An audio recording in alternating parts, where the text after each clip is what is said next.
John Graham's professional passion is helping global companies uncover who they are at their core through award-winning employer brand and employee value proposition development. Graham has discovered innovative ways to bring the humanity of employee stories to life. As a diversity, equity, and inclusion practitioner and culture transformation consultant, his work centers on improving the lived experiences of marginalized employee populations through bleeding edge approaches that disrupt the status quo and create equitable and inclusive environments. I won't read his whole bio here, but let's just say he's been featured in a lot of publications. He's got a bunch of degrees under his belt, and you can learn more about him again by going and finding him on LinkedIn, following him.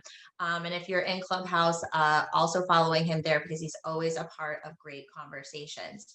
So without further ado, question one. So John, for people who may not have heard of the book, can you first just define what plantation theory is? And can you share sort of what your motivation was for writing it and what you were hoping it might achieve or inspire? And maybe in all of that, you can maybe also share some aspects of your personal background and journey that brought you to this particular moment. Absolutely. Well, first and foremost, Christina, thank you to the United Way. Thank you for having me for this conversation this morning / afternoon. Hello from sunny Los Angeles to all. And I think I'm gonna update my bio to say he's been featured in a bunch of publications and has a bunch of degrees under his belt. That's awesome. So plantation theory, aside from being a scroll-stopping headline, is based on this concept. I'm a historian. I did my undergrad work in African studies at the oldest degree granting HBCU in the country, Lincoln University in Pennsylvania. Knowing the contributions pre-transatlantic slave trade was groundbreaking for me personally. When it gets to this title, Plantation Theory, and how this connects, what I do in my work today is connect the dots between history and modern day reality, and the lived experience specifically for Black folks in corporate spaces. Plantation theory comes out of this concept of 1866. You had 4.5 million newly freed Black folks in this country. There was no education, no support or infrastructure. They had no safety nets, no job guarantees. In fact, now they're competing with their former enslavers for jobs. And then a flood of immigrants coming in to the country as well from Eastern Europe, Western Europe, Asia, South America, and so forth. So in the first year, nearly a quarter of those 4.5 million people died, right? Over 1 million people died due to starvation, disease, and neglect, and not just in the South, but also in the North. And so the remainder, a very small fraction, went on to establish, themselves and live, sustainable lives throughout the country, migration elsewhere, north to Canada, and so forth. But the large majority of newly freed Black folks in this country went back to plantation work as what are called sharecroppers. But this became that this population that for the next 100 years, right, and the structures and the infrastructures that were set up around this population would then go on to lead things like Black codes, Jim Crow, and various encounters across the next 100 years, leading towards the Civil Rights Act of 64. So 1964. So all of that to say, the way that connects to modern day, and the reason why the subtitle is so important is because the struggle between freedom and security, there was never this education on how to be free. And so the choices that were made were literally to secure, food, shelter, basic necessities at the cost or at the expense of freedom. Even though on paper it says you're free, there are still very much barriers and roadblocks to a full expression of freedom or embrace of freedom. So that was the background on why the title. And I really wanted to make this connection between the struggles that Black professionals deal with today in terms of understanding and knowing the full expanse of what we bring to corporate environments, whether it be education and expertise, skill, creativity, passion, work ethic, and so forth, that is not fully realized still. And the notion that you could veer off into entrepreneurialism, but then that means giving up security, right? The security of a pseudo guaranteed paycheck, right? For freedom and full autonomy and control of one's destiny, which is a very scary proposition, especially when you have competing factors like families, health concerns, instability in environments, and so forth. That's the all-encompassing background behind the book. I love it. And as an entrepreneur, I can back up everything you're saying, because it is this precarious line that you walk as you explore that. And Yeah. I should have probably prefaced this before I started asking the questions. I want to say I have read the book to everybody. And I'm somebody who's been, reading a lot of books for a really long time. And as much as I loved books like, Ibram X. Kendi's How to Be an Anti-Racist, or White Fragility by Robin DiAngelo, and they're packed with great information, I think that for a lot of people, they might have started those books and never actually been able to finish them, because there's a lot in there. And I think one of the things that made your book so powerful was that there's brevity. So I literally, I could have sat and read it in one sitting, very easily. It took me 2 sittings only because of like life circumstances. Sure. But really you can read it fully through, and it really centers on lived experience, which I think is a common theme when I hear you talk, is this is not just about stats. You do come with your receipts. You've got factual information, historical and statistical information, but I think it's that human-centered integration that makes it very powerful. And I think that brings about a lot of personal reflection, and I'm going to get to that in another question, and thinking about how do we not just become aware, not how we just develop a greater empathy, but then how do we really establish a greater conviction to do things that will address those inequities. So I just wanted to plug that part of it. For sure. Now, my next question is, your chapter 1 is titled Code Switching, Leave Your Ethnicity at the Door. And you share a really powerful story that took place in your kitchen with your wife and daughter.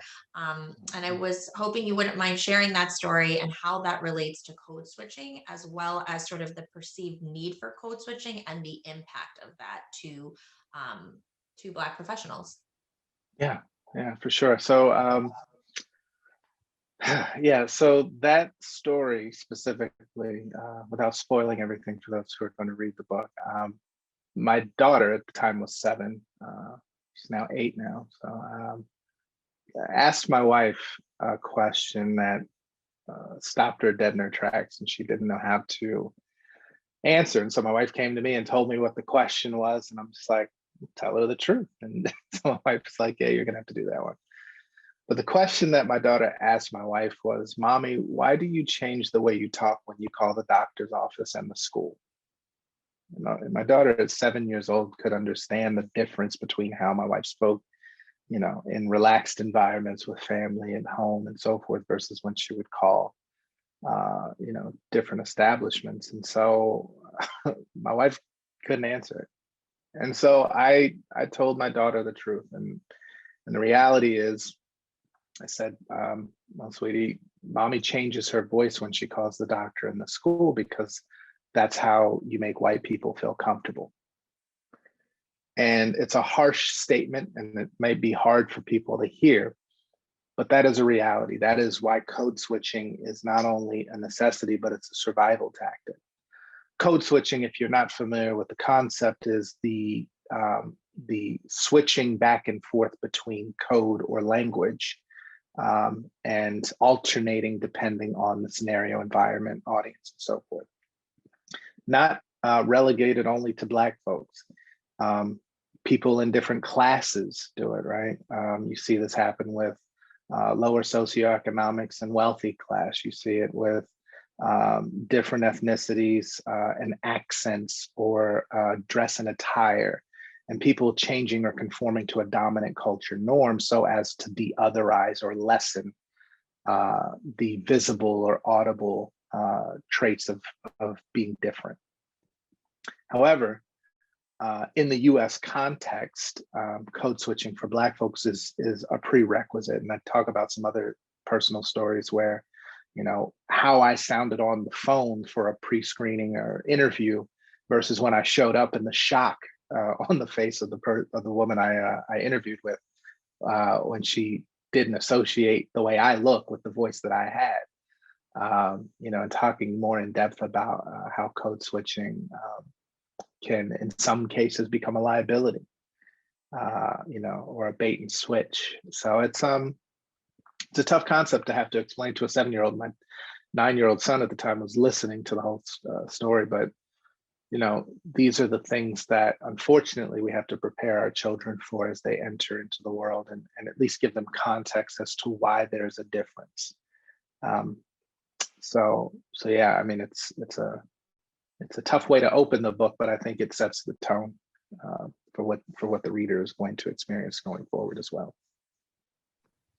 Absolutely. And I think that's one of your strengths, is that you don't shy away from bringing up what could be uncomfortable topics, but you do it again with such grace. And I think with sometimes there's people who share, and it can come off condescending to the person who's receiving it, and which then obviously makes it harder for them to engage. And so I think one of your greatest skills is the ability to speak the truth in love, and to really hold people accountable to say, like, if this is what you're saying is a value and is important to you, then you're going to have to back that up with action that demonstrates that commitment. So yes, it was a hard story to read, but again, it sets the tone. So for my next question, chapter 3 is titled Opportunity Never Knocks, Qualified but Not Considered.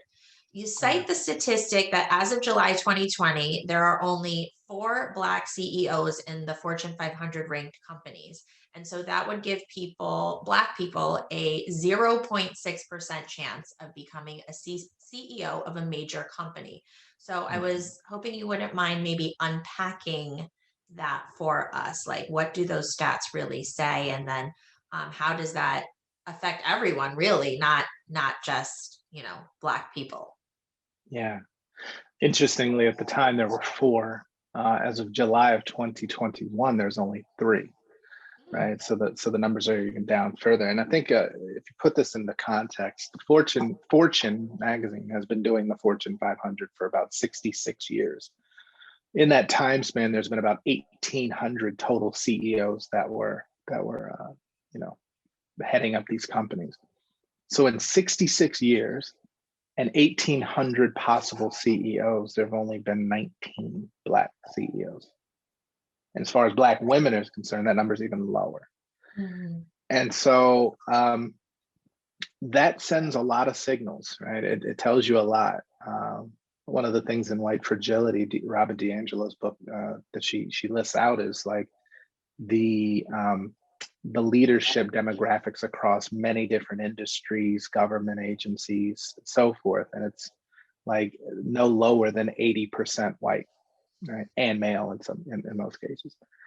And so that gives you perspective on where our expectations don't match reality, right? And I have to remind people that if you are Black, born after 1964, then you are entering, right? You entered the workforce as the first generation with the expectation of fairness, right?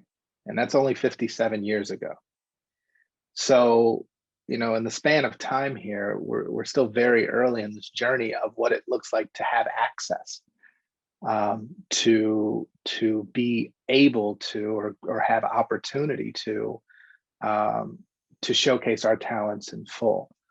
But there's still a cap, and that is made obvious by the number of people who have actually taken the reins of a Fortune 500 company. Yeah, I always like to cite a quote by Sandra Stein, who was the founder of the New York City Leadership Academy that I'm a graduate of. She said, all systems are perfectly designed to get the results that they get. And so That's right. it's a provocative statement, right? Because if you see, in my background of being an educator, right? If you see what the statistics are and the disparities that we see in terms of opportunity gaps or performance gaps, the system is designed perfectly to arrive at that result. And so if we are displeased with that result, we have to kind of do some backwards design and think about what is causing those disparities. Because I think most people, right, argue that there's not an inherent superiority of any one classification of people, whether by race or gender or socioeconomic status. And so if that is true, and we see an uneven distribution of opportunity and success, then we have to go back and see what are the root causes within the system that do that. So yes, absolutely, to your point. Yeah. Okay, so in that same chapter, you also explore the notion of meritocracy. And I believe that this concept is often a stumbling block for some folks, right? In terms of understanding sort of historical and current inequities. And so I was wondering if you wouldn't mind kind of sharing how people can reconcile a belief that they may have been raised with and how it can be problematic when not contextualized. Yeah. The way that I like to dispel the myth of meritocracy, and if we agree that the premise of meritocracy is the harder you work, the greater the reward, right? The determinants of your success are your work effort and the effort you put forth. Well, then I say, if that were the case, then Black folks for 246 years were the hardest working people in the world. But it didn't necessarily equate to the outcome that you suggest, right? There's nobody who's worked literally to the bone, muscle detached from bone, worked literally to death, right? In this country, than the American descendants of enslaved people. So if we're trying to apply that context to today with the omission of history, then the meritocracy has no legs to stand on. What I will say, though, is that there's this expectation that if you work harder, if you put your head down, do the time, do the work, then somebody will tap you, right? And promotion will come, which doesn't readily present itself for Black professionals, and not necessarily in the sense of just do your time and an opportunity will come. There's literally not conversations around development, around career advancement. If you're getting amazing performance reviews year in and year out, but being told, well, let's see next year, give it some time. We think you need more time and role, or you need more executive presence or leadership development, right? These nebulous, lofty statements that don't really have a transparent meaning. Then that showcases that it's not necessarily the lack of credentials, because we know that Black women are entering the workforce with more degrees and credentials than any other demographic. We know it's not expertise because it's being shown and demonstrated continuously, where you have people who are actually training junior people who are then surpassing them. So you have to start deducing, what are the barriers here? What are the impediments to advancement? And it comes down to these built-in determinants of who is leadership material And we get into concepts around language, and there's a hidden language in corporate America. And Christina, I think you were a part of some of those conversations on Clubhouse, and these notions of speaking in an indirect, veiled, or coded way that is not necessarily malicious, but it is a different communication style based on culture. Whereas in Black culture, African-centered culture, there are no gray areas in the language. It either is or is not. You're very transparent, and we're taught to say what you mean and mean what you say. Right? Don't throw stones and hide your hands. Be accountable. Have the conviction behind the words you speak. Whereas those things aren't necessarily true in European and historical European nobility speak or European culture, right? To I give love up that you one, give that example about like watching Victorian aged yeah, dramas where, you say like the matriarch, the grandmother will mhm, basically go up one side of someone and down the other, but she does it so beautifully from like a so language. eloquent, It's cloaked, I think you said, in velvet or something, but really velvety she's daggers, yeah, those velvet daggers. So yeah. yeah. That's absolutely right. And that's one of the best examples you can see is when it sounds so elegant, so eloquent, but it is scathing, right? And if you're untrained, you'd be like, oh my gosh, that sounds so highbrow and the nobility they speak, right? But this is the means of not revealing your true intent, still communicating what you need to communicate to those who can understand it, but not to offend the sensibilities, right? It's steeped in what's called politeness implicature, which is a psychological term based in the theories of pragmatics by Paul Grice, that suggests it puts the burden onto the listener to understand the meaning rather than the speaker being clear with it.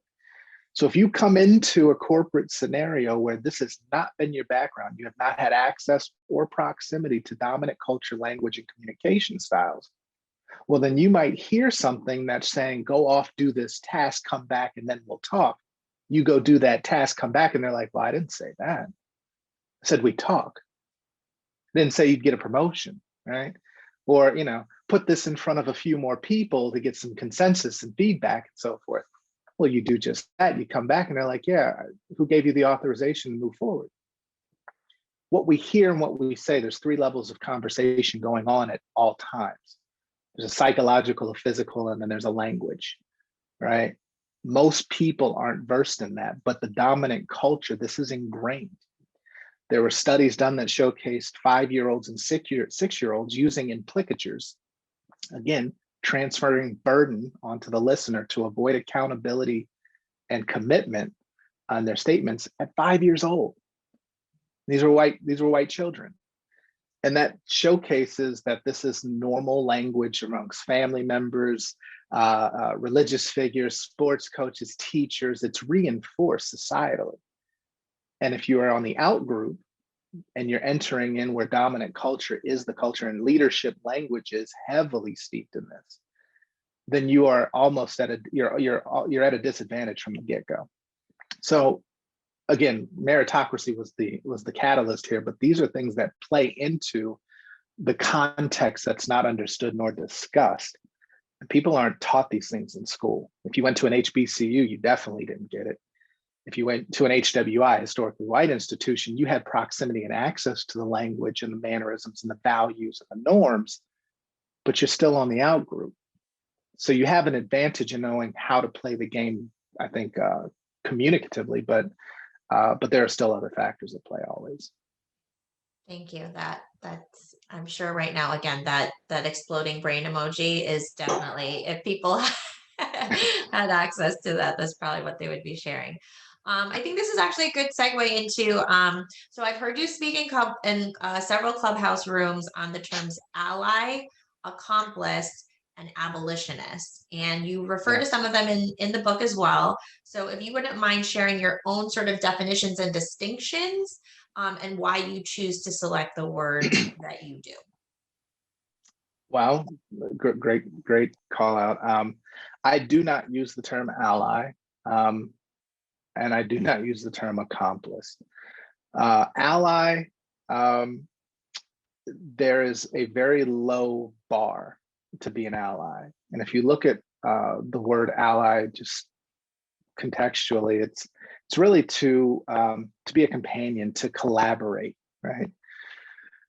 And that puts nothing at risk for those who assign themselves that title, right? Because nobody's, initiating you into the sisterhood or brotherhood of allyship, right? There's no process or application process for it, but it's too soft a term. I've often said it's like Black folks are running a marathon and allies are on the sideline with a cup of Gatorade, and they can jump over the line, hand you the Gatorade, run for like 30 paces, but when they get tired, they can go back to the sideline and be done with it with no consequence.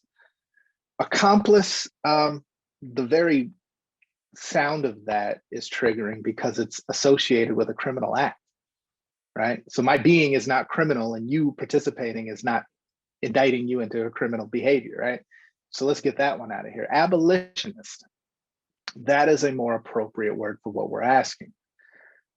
If you look at the abolitionist movement, they put everything at risk by participating in the activities of freeing folks from bondage. They put their personal livelihoods at risk, their families' life at risk to do this work, all for the notion that the system that they were benefiting from was truly abhorrent, right? And so if we're talking about participating in the justice, equity, inclusion work for real, then you have to ask yourself, what is at risk for you?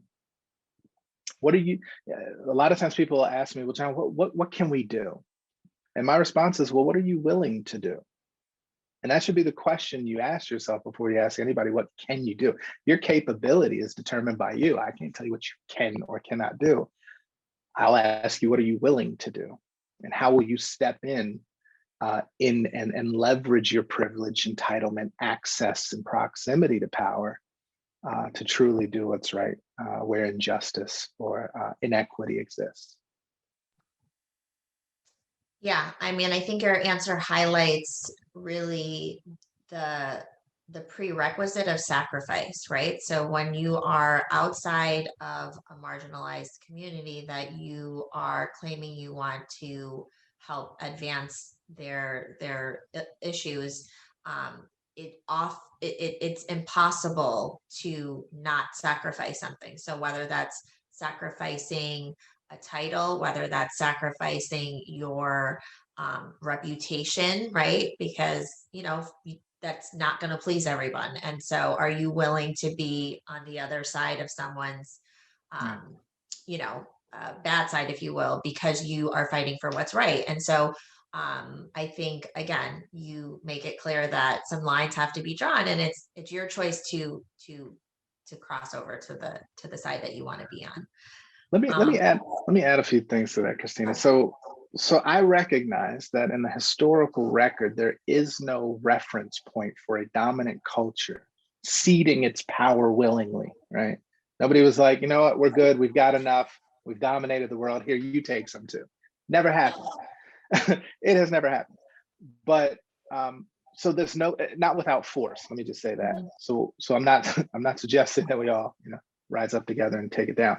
What I'm saying is we have to also be very cognizant of what human nature is at play here. Nobody who is in the beneficiary status is going to give that up simply because, it's the morally right thing to do. That would be lovely. We would love that, but the likelihood of that is low. Additionally, when we talk about risk, all right, and I think we've had conversations about, a lot of times you have people who want to get involved and want to be more vocal, but they're afraid of saying the wrong thing. Mm-hmm. To which I ask, well, what's the risk? What is truly the consequence of you saying the wrong thing? Let's explore that, right? Okay, well, maybe somebody might feel bad. All right. Maybe you get outed as a racist and you become a trending topic on Twitter. All right. Well, even if that's the extreme, let's look at that. What have been the worst consequence for somebody who said the wrong thing, who's in the dominant group? They were a trending topic for 2 weeks. They lost their job. Maybe they had counseling to do. And after that, they went back to living normal lives, talking maybe in the span of 6 to 8 months. But other than that, I don't know that that's really a consequence being so afraid of that you don't say something, right? So I really want people to sort of take these fear-based insecurities, right? Now you're getting into my next question. I was teeing you up for the alley-oop. Yes, your team. Yes. Okay. Thank you. Yeah. That was just the Scottie Pippen to my Michael Jordan question. Then you'll go back to being Michael Jordan. And sorry, my basketball references are so old because that's when I actually watch basketball on a regular basis. Okay, so you have another phrase that you have kind of renamed. It's the term, white supremacy. You kind of reject and replace it with the phrase white insecurity. So if you could explain why this is more an accurate phrase and how that sort of plays itself out in the workplace and beyond. All right, so this is going to be a mind-blowing history moment. Priming you. Here we go. It was the doctrine of 1488, Pope Innocent VIII is touted as the catalyst for the transatlantic slave trade. He was gifted 8 or 10 enslaved Africans from Angola by the Portuguese. He determined they were best suited for slavery and then gave the blessing for everybody to then use Africans as slaves. Fast forward a little bit here, and the entire economy of colonization was founded on one thing: superior technology. And that superior technology was actually the harnessing of Chinese gunpowder, right? Which the Chinese weren't using to make weapons to the extent that then the British and the Dutch and so forth harnessed for ships. And so what colonization became was the increase in efficiency at killing at a distance. Extermination, right? You don't have to be hands-on. You can kill from 100 yards, 1,000 yards, from the water to the land, and you can dominate. And so there's a really good book called Exterminate All the Brutes by Sven Lindquist. And there's a documentary on HBO, 4-part documentary done by Raoul Peck, who did the James Baldwin documentary and a host of other brilliant films. But in this book, Sven Lindquist makes a statement, and I'll paraphrase. He says, it was the mistake of using superior technology and then assuming oneself superior that befell the Europeans. And so if we think about superiority or supremacy, it was never based on this inherent belief. It was based on their ability to exterminate, dominate, and eliminate those that were others based on a technology that wasn't even theirs. So I always say supremacy doesn't act with insecurity. If you're supreme, there is no question, right? What we're seeing here is the foundations of European environment, right? Thousands of years ago and forward, where you had food insecurity, land insecurity, tribal or clannish insecurities, power insecurities, religious insecurities, political insecurities. And when you take a scarcity-based culture based on environmental factors and and cultural norms, and then you introduce it to an abundant culture where resources are so plentiful that nobody claims ownership, where land is not the possession of someone, right, or somebody. There's a harmonious natural relationship there, and those cultures collide. Well, the one who has the technology to then take, right, and possess and then dispossess, then fashions itself superior. So I suggest that really what we're talking about is not supremacy. It's rooted in insecurity. And even fast forwarding to today, I'm afraid to say something because, right? Or, I don't want to say the wrong thing or do something on behalf or appropriate, whatever the case may be. What is the root of that fear? What are you insecure about? So the work that I do in DEI and lived experience-based approaches to DEI is help people deconstruct the fear and insecurity, which then drives the behavior. Because if we don't get to the root of insecurity and deconstruct that, which is the foundation of the construct that we have, if you think about it, a military industrial complex is based in insecurity. Right? I have to protect what's mine because somebody else will come and do the same thing to me. Right? If we're talking about the Second Amendment, that was baked into a government legislative document to protect from insecurity of people coming in and doing the same, right? So if we really get down to the roots of these things and start to understand insecurity and then the lack of accountability or the willingness to accept accountability, which is again rooted in insecurity, there's an equation I've developed. If you watch any Karen gone crazy video, right? Even the recent Victoria's Secret Karen incident. The equation is insecurity plus fragility equals rage. And what happens is when somebody's insecurities are made visible, right? In that case, in Victoria's Secret, she did not want to be filmed. Why? Because of the insecurity of being seen as racist or being showcased to the world her behavior, or whatever the insecurity that was driving it, but it was insecure based. The fragility became the distancing. Oh, why don't you just leave me alone? I'm not racist. I don't want to hurt you. I'm not trying to hurt you. And the denial, right? Well, then when both of those fail, rage was the output. She went to attack that woman, right? The same thing happened in Central Park with Amy Cooper. It works like clockwork. So insecurity plus fragility equals rage, and that becomes the basis for what we now live in as a construct. Rage there or are tears. Systems. Well, tears is a fragility response. True. So that it deflects from the insecurity. Yeah. So absolutely. you've now teed me up for the next question, because this is around accountability. Chapter 6 is titled The Accountability Conundrum, and you describe how, big the DEI industry is, and yet how little it's actually changed sort of the outcomes around things. So Sure. you point out you kind of attribute to this lack of accountability. So if you could share not only your thoughts on the missteps, but what would be the goal for DEI initiatives, since I believe most of the folks who are turning in right now, they want to know more about how they can do better. Yeah, absolutely. So accountability is a very tough topic to talk about. So if you remember what I talked about with language, right, and transferring burden of understanding onto, that is actually a tactic used so as not to be accountable for what one says, right? If I don't tell you explicitly, then you can't use it against me later. If I don't commit to something, then there's really no action on my part, right? It's this non-committal, non-accountability tactic used. Well, if you put this into the construct, and I'll tell you a story really quickly. An article came out recently from The Guardian in the UK, and they showcased that in 2015, the UK had finished paying off a reparations bill to the tune of around $300 billion. Now, here's the interesting part about that. This bill started by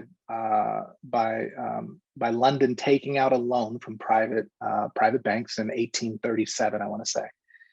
And they took that loan out to pay enslavers who were going to lose the institution of slavery when the UK outlawed it or abolished it, right? So the country paid a loan to those enslaved for the loss of an economy. The taxpayers actually paid that bill over the next umpteen years to the tune of $300 billion, and the Crown never apologized for the act of slavery. And there's a reason why that apology never comes, because in actual reparations and restorative justice, you first have to take accountability for the action, recognize it, right? That's why Truth and Reconciliation in South Africa is an anomaly, because they actually apologized and then they were able to do things. Well, legally, there has to be an ownership of harm done. Accountability in this case at that scale, right, would crumble world economies, because now you have ownership of the wrongdoing and you can attach a bill to it. So I say all that to say accountability, if we're talking at the biggest scale, that's what that looks like. If we're talking at small scales in corporate environments, academia, and so forth. This becomes the notion of if there's a complaint that goes to HR about dismissive, dehumanizing, microaggressive, or macroaggressive behaviors, there's very little recourse in an HR person's toolkit to repair the plaintiff, right? Because there's only the letter of the law of discrimination that they can play with. Was this a violation of law? And remember, racism isn't illegal. That's the challenge. So when we talk about ownership and accountability and somebody apologizing or making something right by taking ownership, that is a concept that's very, very hard in dominant culture. Why? You've never had to be accountable. In fact, there's an entire system and construct that was built around your innocence, your purity, your infallibility, right? For thousands of years, hundreds of years if we're talking in the centuries if we're talking in the context of colonialism. So this is like the real work. And a lot of DEI practitioners are not into this level of work, in it this deep. And I say in the book, right, DEI is a 57-year-old practice in an $8 billion consulting industry that hasn't produced a result for the most marginalized. And the rationale behind that is DEI has largely been approached as a compliance-based initiative. How do I keep the company in compliance, whether it's government contracts, Title VII, or what have you, while also managing the PR perception? Well, the question that I ask my clients in the work that I do is first and foremost, okay, I love it. You have the care, compassion, concern, and commitment to now want to do something at DEI. Who's going to be the intended beneficiary of the dollars you're going to allocate and the resources you're going to provide? And you get crickets. Right? Well, everybody's going to benefit. And I said, not everybody's marginalized. So let's ask ourselves again, who are the intended beneficiaries of the work? If it's not the people who are most marginalized by your own HRIS data, I'm not going to define it for you, but by your own data, well, then who's actually going to benefit? And it defaults to the company as a beneficiary. So we have to be honest, first and foremost, who are we doing the work for? And then that determines the work itself. It should anyway, because you should be working backwards from their lived experience to close culture gaps. And it first starts with being accountable for what culture has been created, and accountability to the point of not just, okay, whose role, responsibility, and metrics are we going to put in place, but who gets fired if this doesn't work? There is no program that I've seen to date that has that level of accountability in DEI. We've got work to do there. Okay, now I'm coming up to my last question. So if people have questions for you, this would be the time to throw them in the chat. Sarah will be able to help me out if I need some assistance in reading, but I think I've got it up here on the side. And this is questions is where this final question goes. So you end the last chapter, right, in the book with the toughest questions are the answers. And you've made you preface at the beginning that this is not a solutions book, right? This is an unpacking book, deconstructing book, helping people to better understand the lived experiences of people, some of the stats and history behind it. But what I found most powerful in terms of application, right, was this last chapter. You provide a series of questions for leaders to consider when trying to genuinely make progress in DEI. So can you share more about the importance of better questions and how you think leaders can use the questions in your book to improve both culture and outcomes? Yeah. So I'll answer that question with a question really quick. And for those who are listening, if you want to blow up the chat with this one, when I ask the question, who are the intended beneficiaries of the work? Has that been a question you've ever asked in approaching this work or heard asked? Yes or no? You can do a yes or no in the chat. No, we got one no. No. A lot of big no's. capital N-O, no. A lot of no's. So I'm gonna give you another question that you can take forth, and that'll probably blow people's minds as well, especially as we think about the trend and what's on vogue right now. is hiring Black talent. One of the questions that I ask leaders, and you almost see like a gasket get blown or a gear break when I ask it, why do you want more Black people at your company? Right? Nobody questions that, right? It's a simple question, but it's a strong question. And the reason I ask it is because I want to understand, what do you feel the value add will be?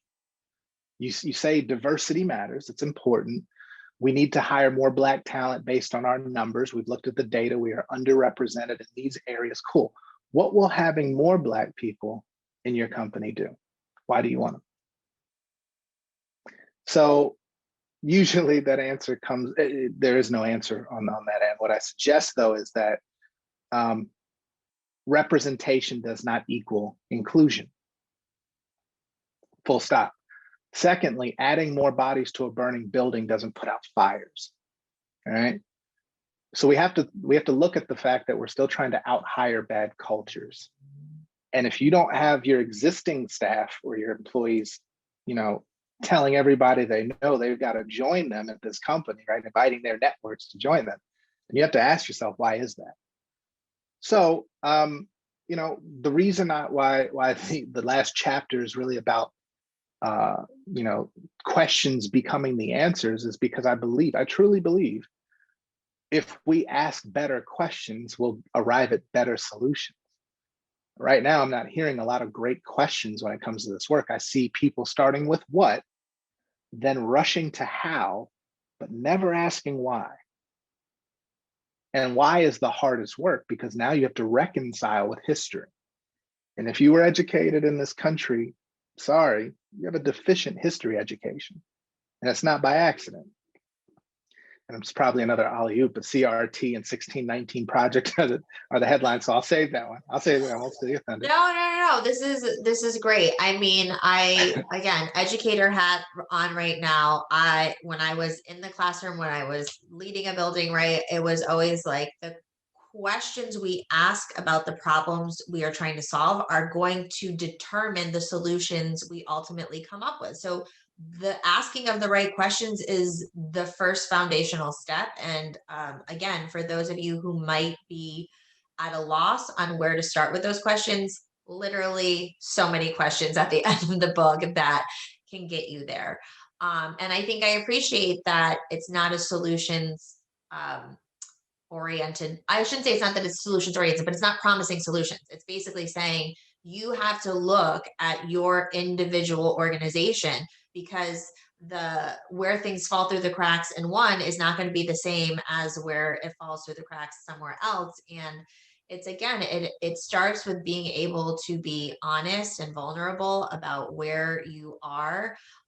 This first actually starts individually, especially at the leadership level. I think we've had several conversations around people don't want to do the internal work, right? We often talk about onward and upward. I like to say inward and upward. You have to go in first, you have to dig down to level up. And so I think that we are all going to be in a better position if we look at those questions and bring them back to our organization. Now, I think you've given so many people so much to talk about that nobody has actually asked an additional question, but I will use the tee up. Okay. Oh, somebody is asking how long it took you to write this book.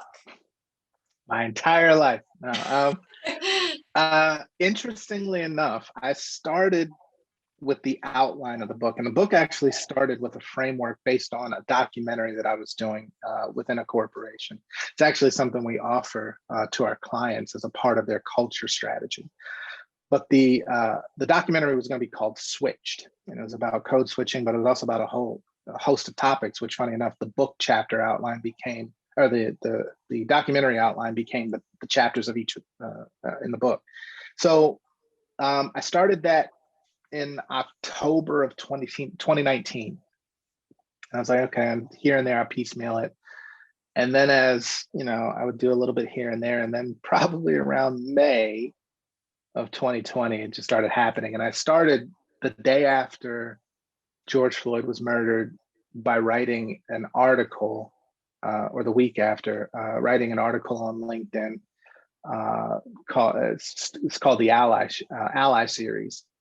And at that time, it was really just to invite people into an education that they hadn't had. And then 3 or 4 articles later, started resonating so vibrantly externally and then internally at the company I was at the time. I stopped because I said, clearly there's something here, and I want to be able to complete a thought rather than putting it out piecemeal. And so that's when I really started turning up the dial on the book. Interestingly enough, January of 2020, my family and I write goals for the year, even the kids. And I had a goal to publish the book by the end of the year, and I turned the book into editors in November of last year. So then we launched on Juneteenth this year. So yeah, it's the content came quickly, but it's based on life experiences, those of my colleagues, my family, ancestors, history, and and the like. So yeah, that was the process. So we're coming up here. We've got like 2 minutes left. So I don't know if you want to give sort of a 60. Oh, wait, can you provide? Okay, I'm going to give it to the person here. Can you provide more details about the difference between companies hiring for inclusion versus just to present a little bit more diversity? Yeah, and interestingly enough, that starts with the questions that are asked to candidates. In the last chapter of the book, I have nearly 70 questions that could be asked to hire for cultural competency, right? All of your work history and resume stuff, that's table stakes. Yes, you should be qualified to do the job. However, if we're trying to hire for inclusion, then that means that you want people to add to your culture and help shape it in the way in which you've designed by your strategy.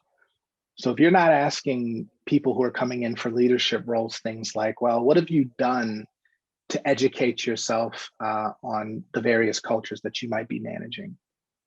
How have you exposed yourself to different cultural identities and norms and values as part of your leadership style? How do you manage conflict with somebody from South Central Los Angeles or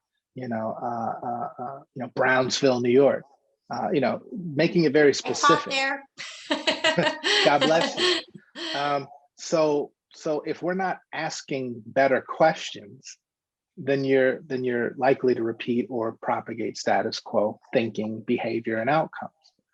So tokenism or facades or PR, will certainly present itself when you're asking the same questions that got you there. If you start to ask better questions, and you have a better chance at getting different outcomes, hiring different people, sourcing from different places, asking yourself, where are we getting most of our hires from today? Okay, referral. Well, let's look at our landscape. If everybody looks similar, guess what? It's a fact that most people don't have cross-racial relationships if you're in the dominant culture. So I love that. That's a great way to end. I want you to be able to share with people, if they want more John Graham, where do they find John Graham? Well, I would highly encourage everyone to visit plantationtheory.com should you want to support the book directly. Otherwise, it's at every other book retailer and distributor you can think of. We're going to go to Plantation Theory because we want all of the dollars and cents to go to the emotional and intellectual labor that it took you to get that. So less the tax that goes to the government. So thank you. Yes. But otherwise, I am heavy on LinkedIn. I'm probably most accessible there. A quick search, John Graham Creative, will find me, because John Graham apparently isn't a very unique name. Also at Shaker Recruiting, is that Shaker Recruitment Marketing? Yes. The agency who saw the vision of blending employer brand and DEI, which I had, and to help companies actually market their culture to match reality, right? So not only do we help build inclusive employer brands, diverse and inclusive employer brands, but we also consult to fix the culture gaps or close the culture gaps to ensure that your culture is actually diverse and inclusive. So yes, feel free to visit shaker.com as well. And you can see more about the groundbreaking we're doing in lived experience-based approaches to DEI and employer brand as well. Awesome. Yep. So Or thank you Clubhouse again. if you're Yes, on the forefront of dynamic chat. Yes, you can find me there as well. I love it. So thank you Yeah. again, John. Thank you to the United Way for Yes. the challenge itself and for creating this space to hear more about what John was sharing and all the different topics that we explored throughout. So on that Thank you note, so much, I hope Christina. you all have a beautiful and blessed day. Take care. Take care, all. Thank you. Bye.